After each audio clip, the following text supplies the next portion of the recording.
जय हिंद दोस्तों। आइए आज हम लोग कैलेंडर पढ़ते हैं। कैलेंडर को बिल्कुल डिटेल से पढ़ेंगे।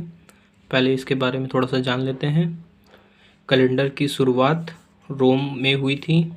इसके जनक जॉन पॉप ग्रेगरी कहे जाते हैं, इसलिए इस कैलेंडर को ग्रिगोरियन कैलेंडर कहते हैं। जीसस क्राइस्ट के जन्म तिथि 1 जनवरी सन 1 निश्चित करते हुए उसी दिन से अपने कैलेंडर को प्रारंभ किया। जीसस क्राइस्ट ईसा मसीह के जन्म के दिन से ही हम लोग कैलेंडर की शुरुआत को मानते हैं, इसलिए एक मतलब उसके पहले के समय को ईसा पूर्व और उस समय के बाद को ईस्वी से मतलब हम लोग बोल लेते हैं। कैलेंडर की शुरुआत सोमवार के दिन से हुई थी। देखिए, पृथ्वी हम लोग नॉर्मल जानते हैं, पृथ्वी अपना एक चक्कर 365 दिन में लगाती है, लेकिन सही जो एग्जैक्ट समय है, पृथ्वी अपना एक चक्कर 365 दिन 5 घंटे 42 मिनट 47.5 सेकंड में लगाती है, जिसको तब्बे पर हम लोग इसको लगभग में 365 दिन 6 घंटे कर सकते हैं।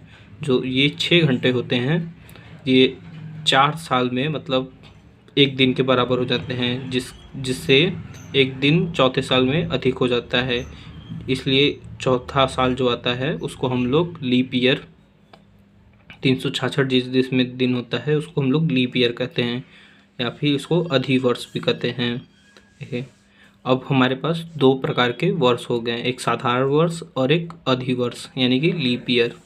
देखिए, जो 4 से पूरा कट मतलब पूरा ना कटे वो साधारण वर्ष होता है, और जो 4 से पूरा कट जाए उसे लीप ईयर कहते हैं। साधारण वर्ष में फरवरी 28 दिन का होता है और लीप ईयर में 29 दिन का होता है।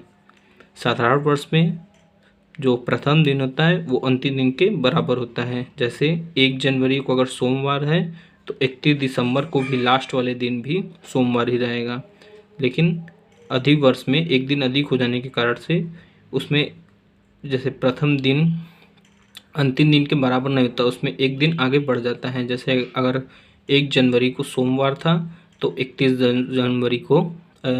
दिसंबर को मंगलवार हो जाएगा। आप आइए देखते हैं आगे एक सवाल, निम्न में से कौन सा लीप वर्ष नहीं है। देखिए, पहले हम सभी नंबर को 4 से काटेंगे, तो 4 से ये भी पूरा कट जाएगा, ये भी पूरा कट जाएगा। 2010 नहीं कटेगा, बाकी ये भी कट जाएगा, तो 2010 लीप वर्ष नहीं है। अब आइए आते हैं शताब्दी के बारे में जानते हैं। 100 वर्ष के समूह को शताब्दी कहते हैं। जब 100 वर्षों का समूह हो जाता है तो उसे एक शताब्दी कहते हैं।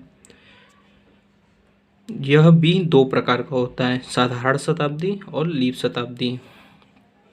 ऐसे शताब्दी जो 400 से पूरा कट जाए उसे लीप शताब्दी कहते हैं, अतः जो ना कटे उसे साधारण शताब्दी कहते हैं। देखिए, 400 वर्षों में जो 400वां वर्ष होता है उसे लीप शताब्दी कहते हैं। इसीलिए इसको हम इस तरीके से डिफाइन कर सकते हैं, जो 400 से पूरा कट जाए उसे लीप शताब्दी, जो ना कटे उसे साधारण शताब्दी। एक क्वेश्चन इस पर भी देख लेते हैं। देखिए, निम्न में कौन शताब्दी नहीं है। ये पूरा मतलब 100 वर्ष का है, ये भी पूरा 100 वर्षों वाला ही है। ये लीप शताब्दी मतलब कोई भी शताब्दी नहीं है। ये 50 की है, अगर 900 होता या फिर 800 होता तो ये भी हो जाता, लेकिन नहीं है, तो इसलिए लीप कोई भी शताब्दी मतलब नहीं है, और ये भी एक शताब्दी ही है। आगे देखते हैं।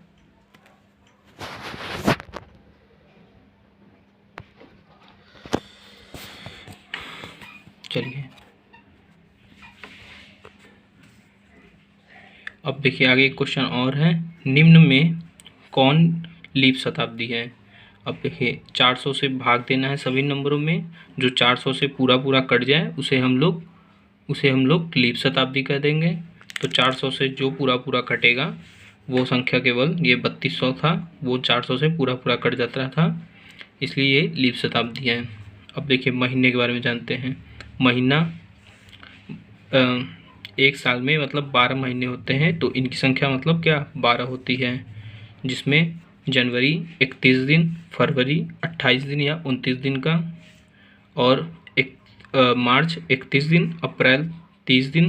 देखिए इतने में केवल हमको मतलब ये बात जानना है कि अप्रैल, जून, सितंबर और नवंबर ये 4 महीने 30 दिन के होते हैं।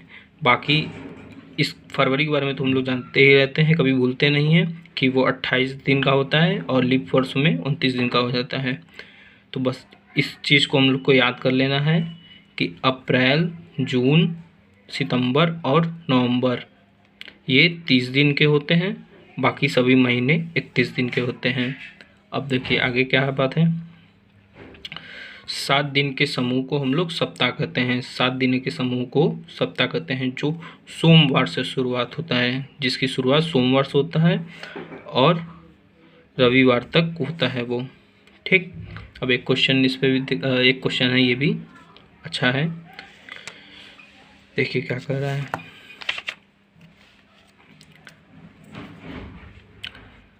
एक दिन के बराबर होता है। अब देखिए एक दिन के बराबर क्या होगा, 1 वर्ष बटा 365।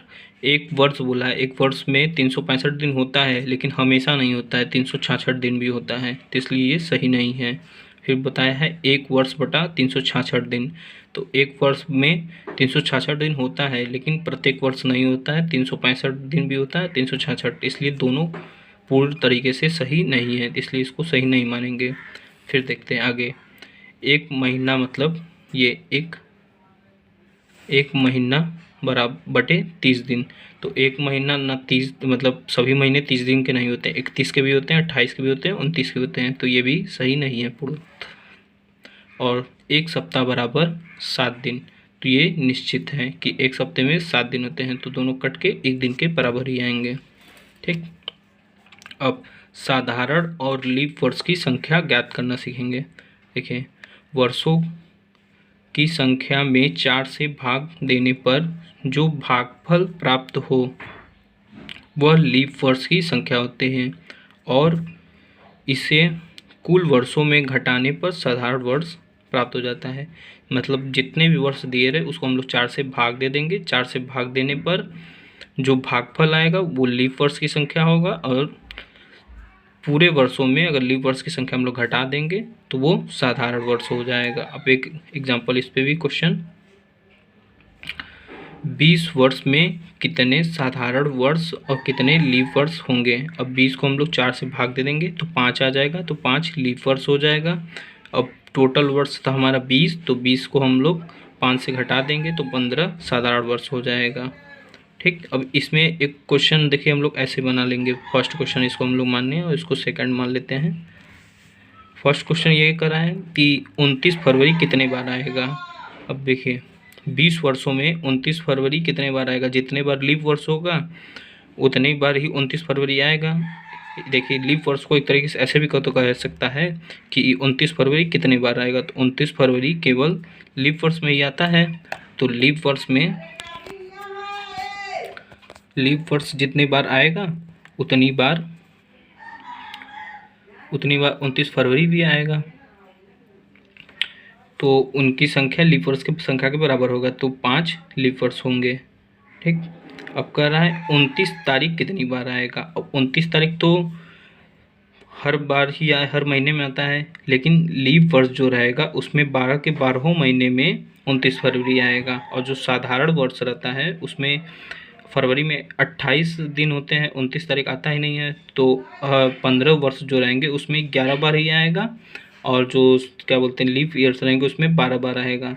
तो 5 बार लीप ईयर है तो 12 बार उसमें आएगा, तो 12 पंजे 60, और 15 बार साधारण वर्ष है उसमें 11 बार आता है 29 तारीख, तो उसका गुणा करेंगे तो 165, दोनों को जोड़ देंगे तो 225। एक एग्जाम्पल और देखते हैं। 100 वर्षों में साधारण वर्ष और लीप वर्ष की संख्या बताना है। अब 100 को हम लोग 4 से भाग दे देंगे तो आ जाएगा हमारा 25, लेकिन जो 100वां वर्ष रहेगा वो लीप वर्ष नहीं रहेगा। क्यों? क्योंकि जो 100वां वर्ष होगा वो साधारण शताब्दी होगा, क्योंकि लीप शताब्दी और साधारण शताब्दी में बताया गया है कि 400 से जो पूरा पूरा कट जाए उसे लीप शताब्दी कहते हैं, और जो ना कटे उसे साधारण शताब्दी कहते हैं। तो 400 से जब भाग देंगे तो ये 1/4 आ जाएगा, जिसकी वजह से ये साधारण शताब्दी हो जाएगा। तो इसमें 25 नहीं 1 घटा देंगे, 24 वर्ष हो जाएगा। और फिर टोटल में से 24 को घटा देंगे तो 76 वर्ष हमारा साधारण वर्ष हो जाएगा। अब देखिए 50 वर्षों में 29 फरवरी कितने बार आएगा। अब इसको भी हम लोग 4 से भाग दे देंगे, 4 एकम 4 और फिर एक इधर गया तो 10 आया, तो 4 दूनी 8, बाकी शेषफल से कोई मतलब नहीं, भागफल ही हमारा लीप वर्ष होता है, बाकी इसमें से घटा देंगे तो साधारण वर्ष की संख्या होगा। चलिए बस ज़्यादा नहीं है, थोड़ा सा ही है। 400 वर्षों में कितने बार लीप वर्ष आएगी। देखिए 400 वर्षों को हम प्रथम 100 वर्ष, द्वितीय, तृतीय, चतुर्थ 400 वर्षों को हम लोग 4 भागों में बांट दिए हैं। जो पहला 400 वर्ष आएगा अभी हम उसको हॉल किए हैं तो 24 आ रहा था, 76, दूसरे में भी यही आएगा 24, 76, तीसरे में भी यही आएगा। लेकिन जो चौथा आएगा वो 400 से, जो जिसको हम लोग 400 जब भाग देंगे तो कट जाएगा। तो इसमें ये कट जाने का मतलब ये रहता है कि ये जो लास्ट वाला 400वां आएगा वो लीप शताब्दी है, तो उसमें 25 वर्ष लीप माना जाएगा। तो और साधारण वर्ष तो उसमें हो जाएगा 75 ही। तो 400 वर्षों में लीप शताब्दी 24 + 24 + 24, फिर लास्ट में 25, चारों को जोड़ लिए तो 57, फिर 400 में 57 घटा देंगे तो 303 साधारण वर्ष। अब आइए विषम दिन ज्ञात करना सीखते हैं। विषम दिन क्या होता है ये भी बताते हैं। फिर देखिए दिनों की संख्या में 7 से भाग देने पर जो शेषफल प्राप्त होता है उसे विषम दिन कहते हैं। विषम दिन का मान 1, 2, 3, 4, 5, 6 0 हो तो दिन क्रमशः सोमवार, मंगलवार, बुधवार, बृहस्पतिवार, शुक्रवार, शनिवार और रविवार। यानी कि 1 बराबर सोमवार हो जाएगा, 2 बराबर मंगलवार, 3 बराबर बुधवार, 4 बराबर बृहस्पतिवार, 5 बराबर शुक्रवार, 6 बराबर शनिवार, 0 बराबर रविवार हो जाएगा।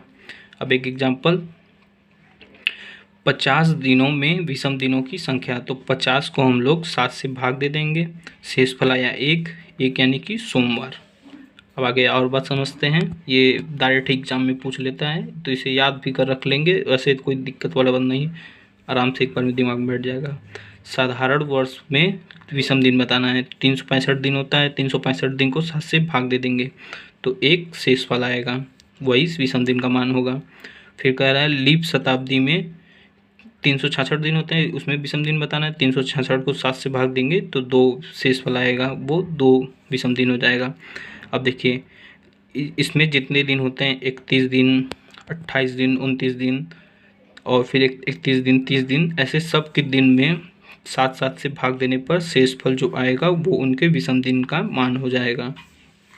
अब देखें 20 वर्षों में विषम दिन का मान बताना है। 20 वर्षों में विषम दिन का मान बताना है तो इसे हम लोग पहले 4 से भाग दे देंगे, लीप वर्ष आ जाएगा 5 और साधारण वर्ष आ जाएगा 15। अब एक लीप वर्ष में 2 विषम दिन आ रहा है, एक लीप वर्ष में 2 विषम दिन, तो 5 लीप वर्ष में 10 विषम दिन, और साधारण वर्ष में तो एक ही आ रहा था तो 15 साधारण वर्ष रहेगा तो 15 विषम दिन भी रहेगा। दोनों के विषम दिन को हम लोग जोड़ देंगे, 7 से अधिक आ रहा है तो फिर 7 से भाग दे देंगे तो शेषफल हमारा आ जाएगा, उसमें शेषफल आ जाएगा 4। अब देखिए बगल में उसके नोट पॉइंट लिखा है कि विषम दिन का मान 6 से अधिक नहीं हो सकता। अगर 6 से अधिक होने पर पुनः 7 से भाग देकर कम किया जाता है। अगर 6 से अधिक आएगा मान, इसमें 6 से अधिक आ रहा था, 25 हो जा रहा था जोड़ने पर, तो उसको हम लोग फिर से 7 से भाग दिए, 21 हट गया, 4 शेषफल हो जाएगा। फिर लास्ट क्वेश्चन है ये कि 100 वर्षों में विषम दिन का मान बताना है। अभी हम लोग पिछले निकाल चुके हैं कि 100 वर्षों में लीप वर्ष होगा 24 और साधारण वर्ष हो जाएगा 76। अब 24 में लीप 24 लीप वर्षों में तो हर लीप वर्ष में 2 विषम दिन होते हैं, तो 24 में 48 हो जाएगा। और साधारण वर्षों में जितने साधारण वर्ष होते हैं उतने क्या बोलते हैं, विषम दिन भी होते हैं। तो इसमें 76 साधारण वर्ष है तो 76 विषम दिन भी हो गया। दोनों को हम लोग जोड़ देंगे, इन दोनों को, फिर उसे 7 से भाग देंगे, शेष वाला आ जाएगा 5, वही हमारा विषम दिन हो गया।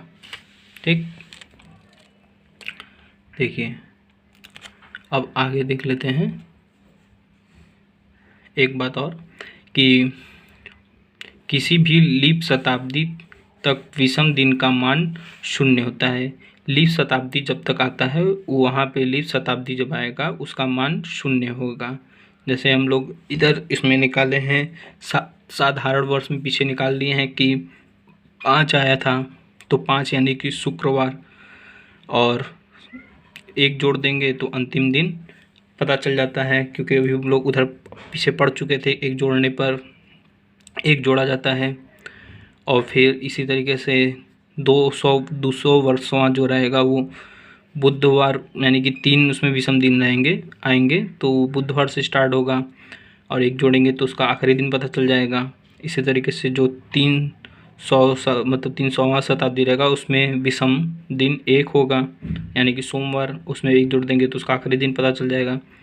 अब इसी तरीके से जो 400वां लीप शताब्दी जो आएगा उसमें विषम दिन 0 होगा। 0 यानी कि रविवार, 1 दिन जोड़ देंगे उसमें भी, तो उसका आखिरी वर्ष सोमवार होगा। ठीक है, ये यहीं तक था। अब हम लोग अगले वीडियो में दिन ज्ञात करना सीखेंगे। ये भी इम्पोर्टेंट बहुत रहता है क्योंकि यही से ज़्यादा क्वेश्चन आता है, लेकिन ये भी जानना जरूरी होता है, इससे भी क्वेश्चन बनते हैं अच्छे एग्जामों में। अगर आप लोग को इतना समझ में आया है तो वीडियो को लाइक करिए और शेयर कर दीजिए, और चैनल को सब्सक्राइब भी कर दीजिएगा। ठीक है, और मिलते हैं नेक्स्ट वीडियो में। वीडियो को लास्ट तक देखने के लिए थैंक यू।